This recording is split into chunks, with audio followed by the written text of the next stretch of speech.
جائے گا، امیری عطا ہو جائے گی، کیونکہ وہ امیر المومنین ہے، امیر کو ماننے والا امیر ہوتا ہے، غریب نہیں ہوا کرتا۔ امیر کو دل سے مانگیے، یہ عمل کریے، انشاءاللہ ہر چیز آپ کو عطا ہو جائے گی، آپ بے نیاز ہو جائیں گے، لوگ آپ کے محتاج ہو جائیں گے۔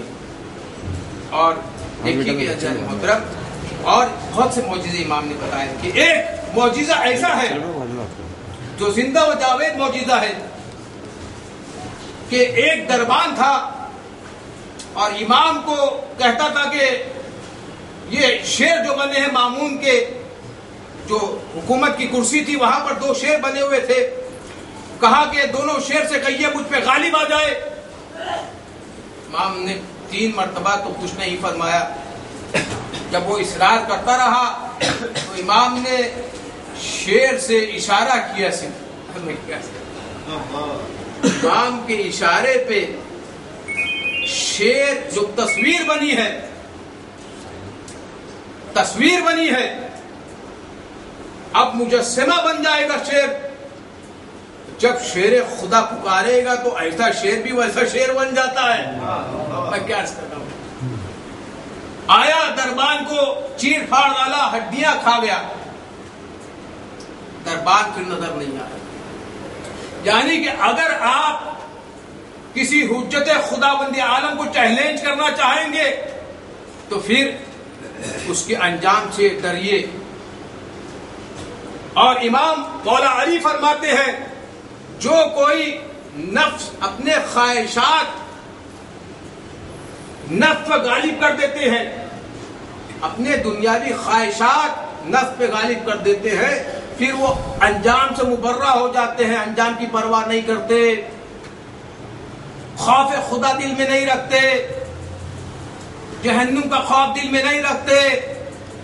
لیکن مولا علی فرماتے ہیں میں عبادت خدا کی اس لیے نہیں کرتا ہوں کہ جنت کا شوق ہے یا جہنم کا خوف ہے، میں اسی لیے عبادت کرتا ہوں کہ خداوند عالم عبادت کے لائق ہے۔ بے شک، سبحان اللہ۔ دنیا کو طلاق دے دی، یہ دنیا جو چھوٹی ہوئی سواری ہے، اترا ہوا لباس ہے، دنیا کو طلاق دے کے بتایا۔ اور کربلا کی سرزمین پر ہمارے شہیدوں نے بتایا، بہادر نے، کہ دنیا ہمارے سامنے کچھ نہیں۔ مولا حسین نے ہلال کو جنت دکھا دی، جنت دیکھ لیے، جنت دیکھنے کے بعد اب دنیا کی خواہش کہاں سے رہے گی؟ ہمیں کیا کر رہا ہوں میرے دوستوں؟ بے شک پتا چلا یہ ہمارے 14 علی ہیں جو سب مل کے تقسیم الجنت والنار ہیں، وہ چاہے تو جنت مل جائے، وہ چاہے تو جنت مل جائے۔ روز محشر کہا گیا آقا حسین عزاداروں پہ ایک نظر پھرائیں گے، اپنے نور کی چہرہ پھیریں گے، اور جو عزادار ہوں گے، جتنے گناہ ہوں گے، امام کے صرف ایک گلانس، ایک بار دیکھنے سے وہ تمام عزادار جو ہوں گے معصوم ہو جائیں گے، تمام عزادار معصوم ہو جائیں گے اور انہیں جنت نصیب ہو جائے گی۔ ہلال کو تو یہیں پہ جنت دکھا دی، جو عزادار ہوں گے انہیں روز محشر جنت مل جائے گی۔ میں کیا عرض کر رہا ہوں کہ امام ایک بار ہمیں نظر کرم سے دیکھ لے، بس ایک بار نظر کرم سے دیکھ لے، جنت نصیب ہو جاتی ہے۔ اور دوستو، وہ نشاپور کا معرکہ تھا، امام رضا صلی اللہ علیہ وسلم تشریف لائے تو علماء اکرام کا مجمع تھا اور تمام کے تمام آواز دے رہے تھے زیارت کرائیے امام، زیارت کرائیے امام، اپنا چہرہ مقدس چہرہ دکھائیے، انوار نور دکھائیے، وہ نور جو محمدی ہے وہی نور علی ہے، چہرہ دکھائیے۔ جب امام نے نقاب کو الٹا تو مجتہدین علماء اکرام تاب نہ لے سکے، جس طرح موسیٰ کی قوم تاب نہ لے سکی نور علی کا، اور تمام کی تمام قوم مر گئی، موسیٰ بے ہوش ہو گئے۔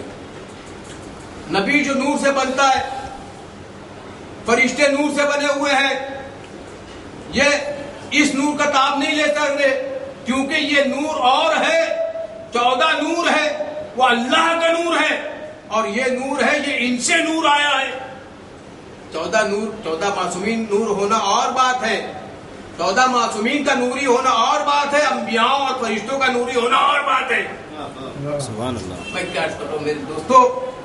اور دیکھیں کہ کہا مولا کچھ عرض فرمائے. مولا نے فرمایا لا الہ الا اللہ ایک قلعہ ہے جس کا دروازہ محمد مصطفیٰ ہے, اور جس کا باہر جو دروازہ مین قلعہ جو ہے محمد مصطفیٰ لا الہ الا اللہ محمد رسول اللہ ہے, اور جس کا در جو ہے مولا علی ہے.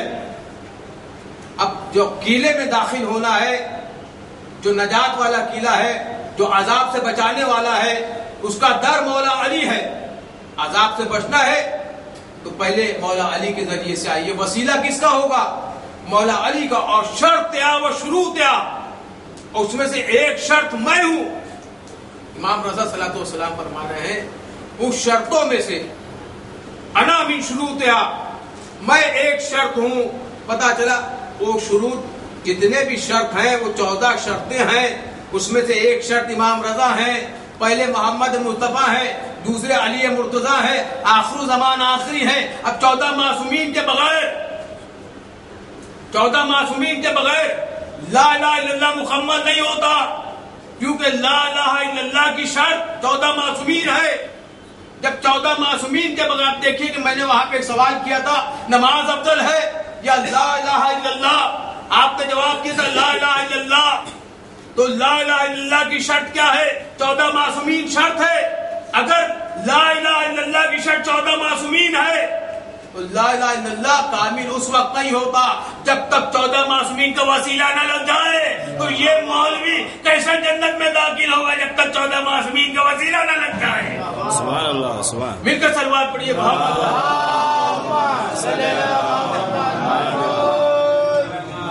نعرے تکبیر, نعرے رسالت, نعرے حیدری.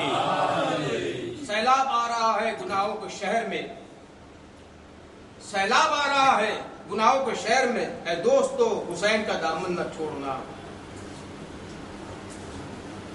سیلاب آ رہا ہے گناہوں کے شہر میں, اے دوستو حسین کا دامن نہ چھوڑنا. دور ستم ہے جیسے بھی گزرے گزار لو, لیکن کسی یزید سے رشتہ نہ جوڑنا. سبحان اللہ. بے شک. مل کر صلوات پڑھیے محمد والے. لیکن کسی یزید سے رشتہ نہ جوڑنا. ہاں دوستو, امام حسین بے کس حسین ہے, بھوکا اور پیاسا شہید کر دیا گیا.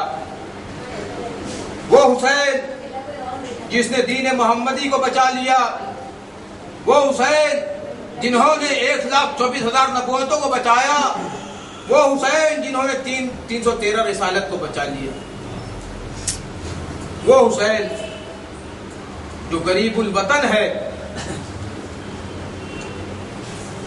بے کسی کے بعد, پیاسا رہنے کے بعد, اتنی مصیبتیں کربلا میں آئی, تمام کے بعد غریب الوطن ہے. لیکن امام رضا غریب الغربا ہے. امام رضا غریب الغربا ہے دوستو, کیونکہ امام حسین کے ساتھ ایک بہن تھی جو تسلی دیتی تھی, لیکن گھر والے تھے امام حسین علیہ السلام سید الشہداء ہیں, غریب الوطن ہے. لیکن امام رضا غریب الغربا ہے, کیونکہ امام رضا کے ساتھ کوئی گھر والا نہیں تھا, اکیلے تھے, تنہا تھے. وہاں پہ زینب ساتھ ساتھ تھی, بچے ساتھ ساتھ تھے, حضرت عباس علمدار ساتھ ساتھ تھے, علی اکبر ساتھ ساتھ تھے. لیکن ہائے رضا تنہا اکیلا خراسان میں تھا. دوستو آپ کو پتا ہے جب امام رضا چلے گئے تو بہن روتی تھی, گریا کرتی تھی, جسے آپ معصومہ خم کہتے ہیں. معصومہ خم وہ بہن ہے جو بھائی سے بچھڑنے کے بعد روتی رہی, گریا کرتی رہی. ایک دن وہ آیا, بہن نکلی اور چل پڑی خراسان کے جانب. جب کوئی خط نہیں آیا, کیا میرے بھائی کا کیا حال ہے.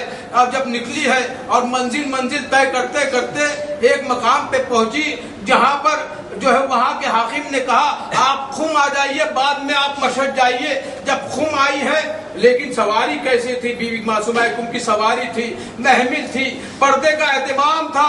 ارے بی بی کے ہاتھ رسن سے نہیں بندھے ہوئے تھے، ایک بی بی زینب کی سواری تھی۔ ارے جو مکنا و چادر کے بغیر تھی، ہاتھ رسن سے بندھے ہوئے۔ ارے کھجاوے نہیں تھے سواری اوپر، ایک سکینہ تماچے کھائے ہوئے، ایک زینب تازیانے کھائے ہوئے، عابد بیمار، ہاتھوں میں ہتھکڑیوں، پیروں میں بیڑیا، کمر میں لنگر، گلے میں خاردار تو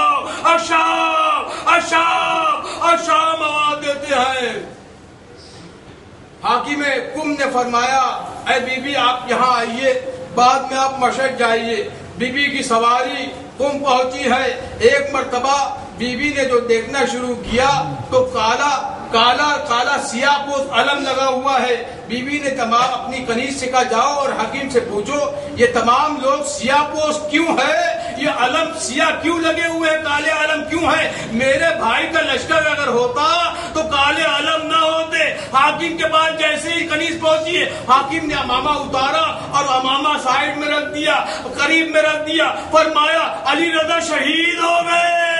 جب یہ کنیز جا کے معصومہ کم سے فرماتی ہے تمہارا بھائی شہید ہو گیا، ایک مرتبہ بی بی نے محمل سے اپنا سر کو مارا، وہیں پر بیمار ہو گئی۔ ایک بہن بیمار ہو کے وہیں پر شہید ہو جاتی ہے، لیکن ایک بہن زینب ہے، قلعہ زینبیہ سے دیکھتی ہے۔ ارے بھائی کے گلے میں کھنجر چلتے ہوئے آواز دیتے میر علی 1900 ہے زخم تنہے چاک چاک پر، زینب نکال حسین تڑپتا ہے خاک پر۔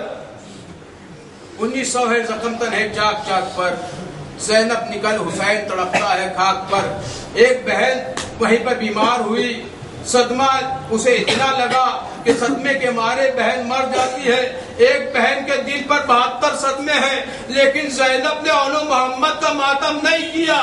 جب بھی ماتم کیا اونو محمد کا ماتم نہیں کیا، یا علی اکبر کا ماتم کیا، یا کٹے ہوئے بازو عباس کا ماتم کیا، یا حسین کا ماتم کیا، اونو محمد کا ماتم نہیں کیا۔ ام المصائب بی بی زینب ہے۔ عزادارو یہ ایام ہے کہ بی بی چہلم بنانے کربلا جائے گی۔